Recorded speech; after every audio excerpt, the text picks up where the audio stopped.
آپ دیکھ رہے ہیں کیسے سٹی نیوز کراچی. خبر شامل کرتے ہیں سرجانی ٹاؤن ڈسٹرکٹ ویسٹ سے.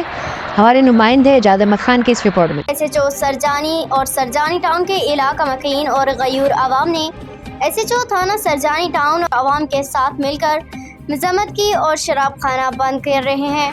علاقہ مکین Surjani town ANCC director of Pakistan Younus Amin اور بہت سارے سماجی اور میڈیا دوست ایک پیج پر سرجانی میں کھلنے والے شراب خانہ کبھی نہیں کھلے گا. مجھے اس بات کی خوشی ہے کہ ہماری عوام جو ہے وہ اس میں شعور ہے اور ہر اچھی اور بری بات کو سمجھتی ہے. انشاءاللہ تعالی بحیثیت SHO سرجانی ہماری پوری کوشش ہوگی کہ کسی بھی قسم کی کوئی NOC ایسے کسی شراب کے اسٹور کو نہ دی جائے